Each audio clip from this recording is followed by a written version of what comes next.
A verdade da fé, sem rodeios. Reflexões com Ricardo Gondim.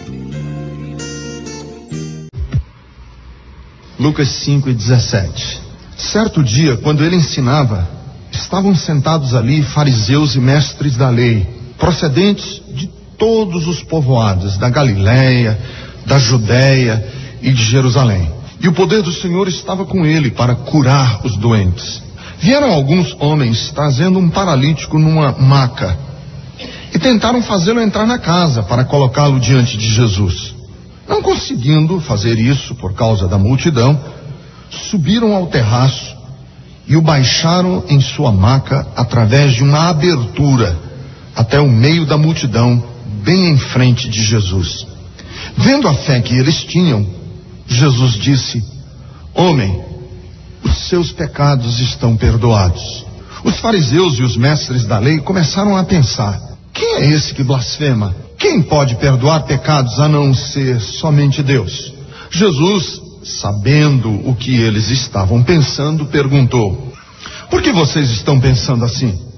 Que é mais fácil dizer: os seus pecados estão perdoados, ou levante-se e ande? Mas para que vocês saibam que o Filho do Homem tem na terra autoridade para perdoar pecados, disse ao paralítico: eu lhe digo, levante-se, pegue a sua maca e vá para casa. Imediatamente ele se levantou na frente deles, pegou a maca em que estivera deitado e foi para casa, louvando a Deus. Todos ficaram atônitos e glorificavam a Deus, e cheios de temor diziam: hoje vimos coisas extraordinárias. Amém. Queridos, todo raciocínio, toda ideia tem uma dimensão macro e uma dimensão micro, que eu vou, para a gente entender melhor, tratar de atacado e de varejo, que aí é uma linguagem que a gente entende melhor. Toda escola de pensamento, toda ideia, toda ideologia, toda proposta política, toda proposta religiosa, toda escola filosófica tem o atacado e tem o varejo. O que é o atacado? O atacado são as propostas amplas, gerais. Por exemplo, no Evangelho, o que é o atacado do Evangelho? O atacado do Evangelho são as grandes propostas do Evangelho. Por exemplo, o atacado do Evangelho são as grandes propostas do Evangelho. Por exemplo, amar a Deus sobre todas as coisas e ao próximo como a si mesmo. Isso é um atacado. Está no atacado isso aí. Por exemplo, sangue de Jesus, seu Filho, perdoa de toda iniquidade. Isso é uma questão do atacado. Quando a gente diz, por exemplo assim, pagar o mal com o bem e não com o mal, isso é um atacado. Quando a gente diz assim, vamos ser sinceros e verdadeiros, isso é atacado. O que é o varejo? Varejo é pagar a conta da mercearia que eu estou devendo. É o irmão que está devendo ao Silvestre pagar ele. E não vir com história de você tem que cantar uma música para eu te pagar. Isso é varejo. Você está devendo, paga. Atacado é assim, vamos ser éticos. Varejo é, vou lá e vou pagar. Atacado é o seguinte, amar o próximo como a si mesmo. Varejo é passar na casa do amigo e dizer para ele: você está sem carro, eu vou levar você para a igreja hoje comigo, vamos lá. Isso é varejo. Atacado é você dizer assim: não pagar o mal com o mal, e sim com o bem. Isso é atacado. Varejo é eu ir visitar o filho de uma mulher que está na delegacia de polícia porque foi preso porque estava roubando. Isso é varejo. Eu quero que a mensagem do Evangelho tenha as grandes propostas do atacado, lógico. Mas o meu grande desafio é que ele não se contenha, não fique só no atacado, ele desça para o varejo. Eu desejo que a mensagem do Evangelho te tenha desdobramentos no dia a dia, no cotidiano, nas nossas relações pessoais. Então eu estou convencido de que a força maior do Evangelho e do cristianismo não vem apenas das suas grandes propostas no atacado, venha exatamente de que ela tem desdobramentos no varejo, no dia a dia. Então é muito interessante que Jesus não elogiou um rapaz que estava querendo saber sobre a vida eterna e que o chamava de bom. Jesus exaltou aquele que amava de verdade. Não é a questão de quem é o meu próximo, não é resolver a tese de quem é o meu próximo. É a questão de ir e estender a mão a um homem que está caindo na beira da estrada, que foi assaltado, que tiraram dele tudo quanto ele tinha e o evangelho não é só a gente especular sobre o poder do sangue que perdoa pecados, é se sentir perdoado. Não adianta eu ficar falando, o sangue de Jesus perdoa, mas eu sou uma pessoa cheia de culpa, vivo atribulado com as minhas relações de culpa todo tempo. Então, recentemente eu estava com alguns pastores numa reunião mais íntima e na mesa nós estávamos almoçando e um perguntou assim: vocês têm alguma crise? Aí eu disse: eu não tenho crise, eu sou uma crise encarnada, que eu vivo em crise. A minha crise não é a crise do psicótico, eu vivo em crise porque eu não sou satisfeito com aquilo que eu tenho de avanço na minha vida, eu quero amadurecer mais, eu quero crescer mais. Minha crise também, eu disse para eles, é que eu observo que na minha igreja as pessoas absorvem bem a mensagem do atacado, mas quando eu prego, eu tenho uma sensação lá no meu íntimo de que a mensagem do varejo, ela parece que não entra no coração das pessoas. Isso me angustia, de observar que existem muitas pessoas que conhecem as grandes verdades, as grandes vertentes do cristianismo, mas não sabem se comportar dentro de casa.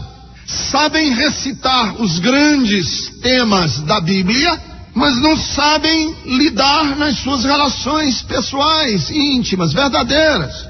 Por exemplo, ele é um cristão fabuloso, argumenta a fé cristã como ninguém, mas fica a noite inteira na frente da televisão e não cuida dos filhos. Entenderam? Isso é varejo. É uma pessoa, por exemplo, que é uma mulher cristã, mas impecável no que tange nas grandes verdades do atacado. Mas a vida sexual dessa mulher, na sua relação com seu marido, é horrível. Ela é uma mulher que não sabe, não tem uma vida sexual verdadeira dentro de casa. No varejo não resolve. O que adianta a pessoa ter grande conceito da fé cristã e quando chega na hora de ter relação sexual com o marido na cama é cheio de culpa, cheio de trauma, fica vendo a vovó por cima do ombro dela, vendo ali, pastor, eu não consigo, porque eu fico vendo minha avó ali me vendo, transando, não consigo. Quer dizer, no varejo não adianta você estar dizendo o sangue de Jesus me perdoa e eu sou uma pessoa feliz, porque na verdade quando chega na hora de ser feliz você não consegue. Por exemplo, é um cristão, mas é uma pessoa assim que você dá uma aula de escola dominical excelente, mas é um cara ranheta, de difícil perdão, cheio de rancor, vive suspeitoso de todo mundo. Adianta. Às vezes é um cristão que, olha, eu vou te contar, é um cara que viaja, se você convidar ele para ir fazer uma obra missionária no interior do Mato Grosso, ele vai com a maior alegria do mundo, mas ele gosta de dar cheque sem fundo. É uma pessoa que é cristã, mas xinga no trânsito. É verdade, cristão no atacado ele é cristão, mas no varejo ele é uma cobra no trânsito. É cristão no atacado, sabe do poder do Espírito Santo, fala em línguas estranhas, mas é uma pessoa mal resolvida profissionalmente, fica com inveja do sucesso alheio, é uma pessoa que vive chorando porque não conseguiu ser uma pessoa verdadeira na empresa, vive com raiva do patrão, mal resolvido profissionalmente. O que adianta? É cristão no atacado, mas no varejo ele não consegue lidar com a vida. E eu, quando leio o texto do capítulo 5 de Lucas, me vem essa sensação, porque Jesus está numa casa, provavelmente era a casa da sogra de Pedro, na cidade de Cafarnaum, Lá estavam, o texto diz, é muito interessante, estavam os líderes religiosos que vieram, da onde que eles vieram? Ora, Jerusalém é um Israel é um paizinho pequenininho. Israel é um chototinho. E aí quando diz assim, e vieram de todos os povoados da Galileia, da Judéia e de Jerusalém, quer dizer, veio de gente de todo canto, veio gente de todo lugar. E quem eram esses mestres da lei? Religiosos do atacado. Eles não eram pessoas que conseguiam viver a fé no varejo. E aí acontece um milagre extraordinário, formidável. Um homem que era paralítico, e com certeza a paralisia deste homem era uma paralisia severa, porque ele estava numa situação tetraplégica, quadriplégica, talvez, deitado numa cama, sem poder se mover, talvez do pescoço para baixo. 4 amigos levam esse rapaz até a casa onde Jesus está ensinando. E quando Jesus está ensinando, ele está rodeado de pessoas que estão acostumadas com a fé no atacado. Eles não estão acostumados com as dimensões da fé no varejo. E aí Jesus está ensinando, a casa está lotada. Eles tentam colocar o homem dentro da casa, mas não conseguem, porque tem muita gente, está lotado, eles não conseguem entrar na casa. Então eles sobem até o terraço da casa, destelham essa casa e descem este homem por cordas até a presença de Jesus. Quando ele está na presença de Jesus, Jesus diz uma frase significativa. Jesus diz: filho, tem bom ânimo, perdoados estão os teus pecados. Quando ele diz essa frase, filho, tem bom ânimo, perdoados estão os teus pecados, os religiosos começam já a conjecturar, já começam a pensar nessa esfera do atacado. Aí começam a discutir teologia. E a teologia que eles começam a discutir é o seguinte: quem na terra tem poder para perdoar pecados senão Deus? E esse raciocínio do coração deles, Jesus discerne. E conhecendo o coração deles, o texto da Bíblia diz, Jesus então dá uma réplica, responde, reage, dizendo o seguinte: por que vocês arrazoam assim nos seus corações? Para mim, qual é o mais fácil?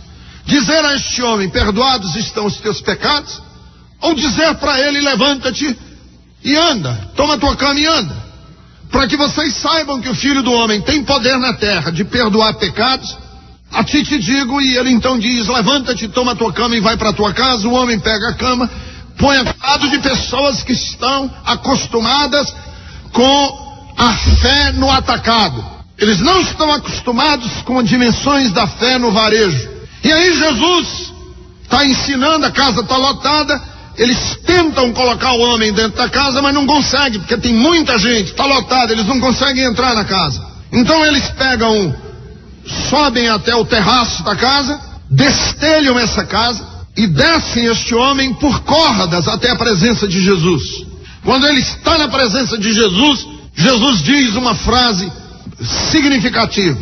Jesus diz, filho, tem bom ânimo, perdoados estão os teus pecados.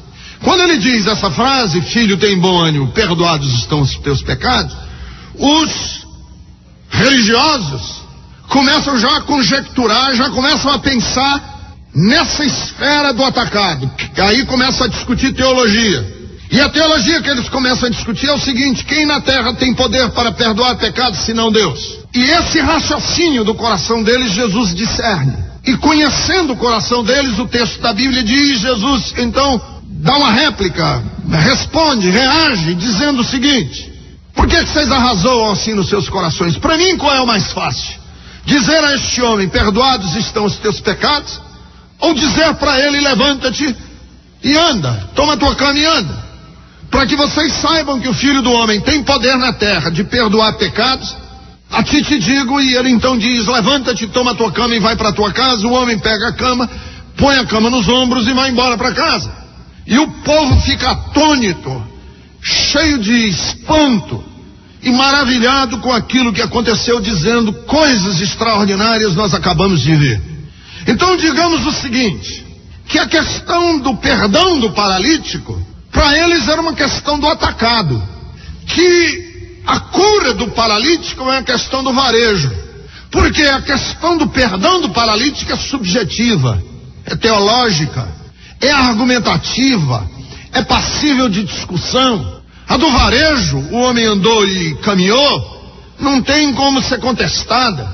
Digamos que este milagre nos arremete para pensarmos no seguinte: como é que eu posso fazer do encontro com a espiritualidade, do meu encontro com Deus, não apenas uma dimensão conceitual, argumentativa, reflexiva da fé? Como é que eu faço para traduzir isso em miúdos? Como é que eu faço para traduzir aquilo que eu creio em atos verdadeiros, em comportamentos reais? Como é que eu faço para isso acontecer? Eu gosto às vezes de dar essas escapadelas no português, porque eu gosto dessas redundâncias. Às vezes eu faço e as pessoas dizem: o pastor errou. Por exemplo, verdades verdadeiras. Isso é uma redundância, mas eu gosto, porque tem verdade que é verdade, mas eu acho que precisa às vezes do verdadeiro, como fatos reais, como se existissem fatos irreais, né? Todo fato é real, mas às vezes eu gosto, porque às vezes a gente está com fatos, mas a gente precisa de fato real. Às vezes a gente está precisando de milagre, mas a gente está precisando de milagre verdadeiro, não é só discurso. Não é às vezes necessário a gente dizer esse tipo de coisa, que foi que eu acho que Jesus quis mostrar para esses fariseus. Vocês têm muito discurso, vocês têm muito blá blá blá, vocês têm muita discussão sobre teologia. Eu quero ver acontecer. Vocês não conseguem traduzir isso em fatos verdadeiros. E o que Jesus faz para que o fato seja verdadeiro, para que o fato seja real, para que o encontro com aquele homem não fique só na conjectura, que não fique só no debate, seja real, que o nosso culto hoje de manhã não seja só debate, não seja só uma palavra gostosa que a gente ouve, mas que ela tenha desdobramentos reais na nossa casa, na nossa vida, no trânsito, na relação sexual, no contato pai e filho, no pagamento de conta. Como é que a gente se comporta? Como é que a gente faz isso? São algumas coisas que eu consigo pensar desse texto que eu queria chamar a atenção para vocês. Se eu quero que a minha fé seja verdadeira, se eu quero que o detalhe da minha vida esteja impregnado de Jesus, eu preciso aprender algumas coisas. Primeiro, eu preciso aprender que toda expressão de amor é significativa. Toda expressão de amor é significativa, mas as que se concretizam são mais excelentes. O que Jesus nos ensina através desse milagre? Que tudo aquilo que a gente faz de amor, com amor, é bonito. Mas o amor é mais excelente quando ele se concretiza, quando ele se torna verdadeiro. Nós precisamos aprender a amar como eu acredito que amaram os amigos desse homem.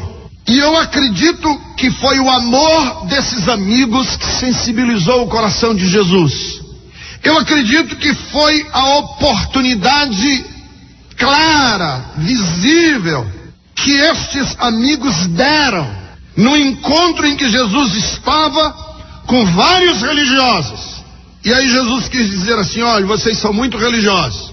E não tem nada contra palavras bonitas de amor. Não pode ninguém ser contra expressões poéticas de amor. Ninguém pode ser contra atitudes de amor. Ninguém pode ser contra. Lógico que não, que tudo é bonito. Mas é mais bonito ainda quando a gente concretiza isso em fatos.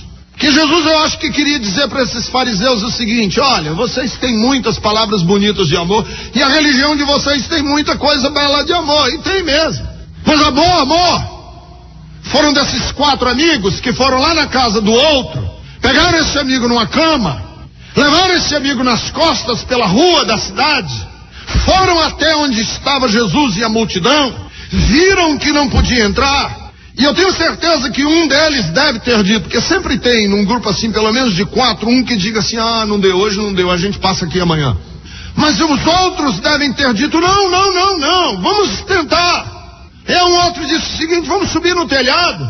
E o outro deve ter dito o seguinte: você está ficando louco, subir no telhado com um paralítico? Você já imaginou o risco que esse rapaz cair lá de cima? Mas vamos tentar. Você já imaginou o trabalho que deu para eles terem que destelhar, abrir lá o buraco no telhado? O trabalho que deu com o doente aqui do lado, descer de cordas, não podia um baixar a corda mais rápido do que a outra, porque senão a maca pendia para um lado e o rapaz caía.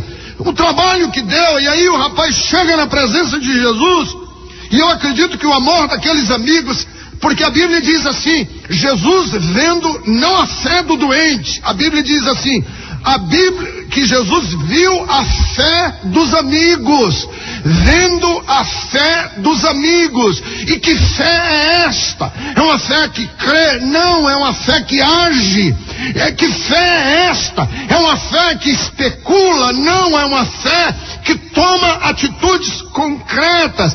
A oportunidade de demonstrar que ele, Jesus, tinha vindo exatamente para transformar homens que iriam ter uma fé do atacado sendo traduzida para uma fé do varejo. E a fé do varejo é uma fé que se expressa com ações, com atos, com gestos belos, que se transforma em um esforço que não desiste. E Jesus disse assim: é isso aí. E por isso é que Jesus toma a iniciativa de fazer alguma coisa por aquele homem. É um poema da Adélia Prado muito lindo que diz assim: meu Deus, quanto jeito que tem de ter amor. É comovente, porque é algo que a gente esquece. Milhões de pequenos gestos são maneiras de amar. Beijos e abraços são provas mais eloquentes. Exigem retribuição física, são facilidades do corpo. Porém, há diversas outras demonstrações mais sutis. Mexer no cabelo, pentear o cabelo, tal como aquela mãe e aquela filha, tal como namorados fazem, tal como a gente faz cafuné. Amigas colorindo o cabelo da outra, cortando franjas, puxando rabos de cavalo, rindo soltas. Quanto jeito que há de amar. Flores colhidas na calçada, flores compradas, flores feitas de papel, desenhadas, entregues em datas especiais. Lembrei de você. É este o único e melhor motivo para azaleias, margaridas, violetinhas. Quanto jeito que há de amar. Um telefonema para saber da saúde, uma oferta de carona, um elogio, um livro emprestado, uma carta respondida, uma mensagem pelo celular, repartir o que se tem, cuidado para não magoar, dizer a verdade quando ela é salutar e mentir, sim, quando por carinho e se for para evitar feridas e dores desnecessárias. Quanto jeito que há de amar. Uma foto mantida ao alcance dos olhos, uma lembrança bem guardada, fazer o prato predileto de alguém, botar uma mesa bonita, levar o cachorro para passear, chamar para ver a lua, dar banho em quem não consegue fazê-lo só, ouvir os velhos, ouvir as crianças, ouvir os amigos, ouvir os parentes, ouvir. Quanto jeito que há de amar, orar por alguém, vestir roupa nova para homenagear, trocar curativos, tirar para dançar, não espalhar segredos, puxar o cobertor caído, cobrir, visitar doentes, velar, sugerir cidades, filmes, CDs, brinquedos, brincar. Quanto jeito que há de amar. E aí Jesus viu os amigos amando, não é? E quanto jeito que há de amar. Passaram lá na casa dele e disseram: nós vamos te levar para um lugar. E o paralítico deitado na cama, coitado, eu acho que ele nem sabia o que estava acontecendo. Nós vamos levar você porque há muitas maneiras de amar, e nós vamos te mostrar o jeito que nós vamos te amar. E saíram de casa com esse rapaz nos ombros, porque há jeitos de amar. E o cristianismo, queridos irmãos, não é só o atacado, amai, amai, amai. É traduzir isso em gestos pequenos. É dizer um elogio, é abraçar. É fazer tudo isso que às vezes a gente não aprende a fazer, muitas vezes na nossa vida, e a vida vai passando e a gente diz assim: eu não entendo. Eu tenho tanta fé, mas eu sou tão infeliz. Sabe por quê? Porque sua fé é no atacado. E você precisa colocar sua fé no varejo. Você precisa transformar os valores do cristianismo no dia a dia da vida. Segundo, nós precisamos aprender que todo milagre é fácil para Deus. Mas há milagres que são prioritários. Não é que é mais difícil ou mais fácil, é que é prioridade. E é interessante que quando eles descem o rapaz até a presença de Jesus, toda a expectativa estava na cura física, porque ele era paralítico. Toda a expectativa estava num milagre portentoso, grande, físico. E Jesus contradiz a expectativa do povo, dos religiosos, dos próprios amigos. Eu venho imaginando a cara dos amigos que ficaram lá em cima, olhando de cima para baixo, quando Jesus diz uma frase que na expectativa humana é menor, na expectativa religiosa é mais problemática, e na expectativa do doente é frustrante. Na expectativa humana é menor, porque ele vai chegar e dizer assim: perdoados estão os teus pecados. Isso é fácil. Qualquer padre diz isso em qualquer confessionário, e qualquer pastor diz isso depois que faz o apelo. Dizer perdoados estão os teus pecados, qualquer um diz. Na expectativa humana isso é menor. Na expectativa dos religiosos isso é uma complicação, porque nos religiosos, na teologia deles, quem pode perdoar pecados senão Deus? E Jesus, ao perdoar pecados, dá um nó na teologia deles. Na expectativa dos amigos e dos doentes, esse milagre é uma frustração, porque não foi para isso que eles trouxeram o homem até a presença de Jesus. Eles queriam que o homem andasse. E aí Jesus diz assim: perdoados estão os teus pecados. E aí cria-se aquele clima no ambiente. E Jesus então diz assim: para mim qual é o mais fácil? Não é o mais complicado. Para mim qual é o mais fácil? Dizer a este homem perdoado ou dizer anda? Qual é o mais fácil para mim? Por quê? Porque ele queria ensinar para nós que a prioridade dele com certeza é o coração do homem. A prioridade dele não é que é mais difícil, não é que é mais complicado, não é que é mais teologicamente correto. É mais prioritário libertar aquele homem de um mal que aflige o coração do que de um mal que aflige o físico. É muito interessante, porque o mal que afligia o seu físico era um pecado. Nós não sabemos qual era. E aí Jesus diz assim: perdoado estão os teus pecados. Sabe por quê? Porque tem muita gente, irmãos, que tem os 2 pés físicos, tem as 2 mãos físicas, tem um corpo excelente para exercício, para trabalho braçal, tem força nos músculos, mas é um paralítico de alma. É um paralítico de alma. E libertar este homem da paralisia da alma para Jesus era mais prioritário do que libertá-lo da paralisia física. Por isso, todo milagre é fácil para Deus, mas alguns milagres são prioritários. Por isso, quando nós nos aproximamos de Deus, nós vamos sempre com uma expectativa. A gente diz assim: eu queria tanto que Deus fizesse isso. Eu queria tanto que Deus fizesse assim. Eu queria tanto que Deus fizesse dessa maneira. Porque são essas as nossas expectativas.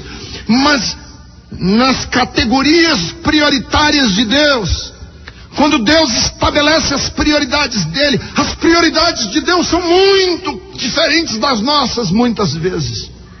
E ele quer fazer nas categorias prioritárias deles e não nossa. Por isso é que Deus às vezes vem na dimensão nossa e a gente se frustra com Deus. Quanta gente eu conheço frustrada, que sai do culto dizendo assim: não era isso, não era isso, não era isso. O que você queria? Eu queria outra coisa. Eu já fiz tanta oração para Deus que eu queria. E tem um pensador judeu que diz o seguinte: Deus amaldiçoa algumas pessoas respondendo às suas orações. Eu dou graças a Deus que muitas vezes na minha vida eu já pedi coisas que Deus disse: nada disso, Ricardo. E eu, Senhor, mas tem que ser isso. E Deus: mas Deus tem que ser desse jeito. Que burrice, que mentalidadezinha pequena minha. Tu disseste não, Ricardo. Você está se contentando com menos do que eu quero para você. As minhas prioridades para a sua vida são outras. Mas o Senhor, eu quero agora. Não, agora ainda não. Eu tenho muita coisa para te ensinar. Você tem que aprender, mas você tem que baixar essa sua soberba de achar que você bate o pé e eu obedeço. Você tem que aprender muitas coisas. O processo meu não é ficar te dando as coisas, é te transformar.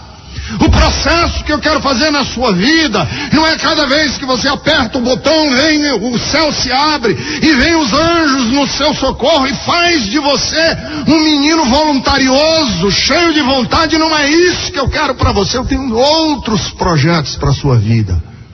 E pode ser que você morra e nem veja esses projetos ainda se concretizarem todos. Senhor, eu quero já. Se você quiser já, você perde o que eu tenho para você. Por isso desce o doente na presença de Jesus. Jesus diz: filho, perdoados são os teus pecados. Aí causa aquela comoção. Jesus diz: espera aí, eu disse perdoados estão os pecados, não é porque eu estou fugindo da raia, não é porque eu estou com medo de fazer um milagre, para que vocês saibam que o Filho do Homem tem na terra poder de dar terreno, fazer o que ele quiser, mas isso não é minha prioridade, para que vocês saibam disso. Olhou para o doente e disse: a ti te digo, levanta, toma tua cama e vai para tua casa, para que você saiba que o meu projeto não é um projeto de que eu estou fugindo da responsabilidade de fazer o que eu tenho que fazer, é porque eu tenho outras prioridades na sua vida e eu quero concretizar. Terceiro, todas as pessoas que possuem convicção merecem elogio, mas quem ama é mais louvável. Porque é interessante que Jesus confronta exatamente os religiosos nas suas convicções. E eles estavam calçados, irmãos. Isso é que eu acho interessante. Os religiosos, todas as vezes que eles confrontavam Jesus, eles vinham calçados de versículos. Eles não confrontavam Jesus assim: eu, na minha opinião, não gostei do que você fez. Não. O religioso, quando confrontava Jesus, ele ia sempre munido de versículos. Quando o religioso diz assim: quem tem poder na terra de perdoar pecados, senão Deus? Ele estava munido de Isaías 43, 25, Isaías 44, 22, Isaías 55, 7, Jeremias 50, 20. Eram os versículos que eles estavam armados contra Jesus. Quer dizer, razão eles tinham para estar argumentando o que eles estavam argumentando. Porque afinal de contas, Jesus se chamava e se autodenominava de Filho do Homem. E aí Jesus vem e faz milagre, e eles dizem: peraí, nossa convicção não deixa você fazer isso. A nossa teologia não deixa você perdoar pecado, porque na terra só quem pode perdoar pecados é Deus. Versículos, base bíblica para isso. Eu dou. Isaías 43, 25, e aí ia citando um após o outro. Aí Jesus diz: mas que besteira, que bobagem. Suas convicções que lhe fazem um ortodoxo dão para você uma fé no atacado, mas vocês não conseguem celebrar um homem preso, amarrado, destruído, que está liberto. Ora, se um homem que estava preso, destruído, foi liberto, e eu violei os versículos que você acabou de me dar, não vamos nem entrar no mérito se eu sou ou não sou Deus. Vocês deviam estar felizes.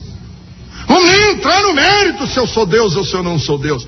Uma vida estava presa e foi liberta, e vocês estão com raiva?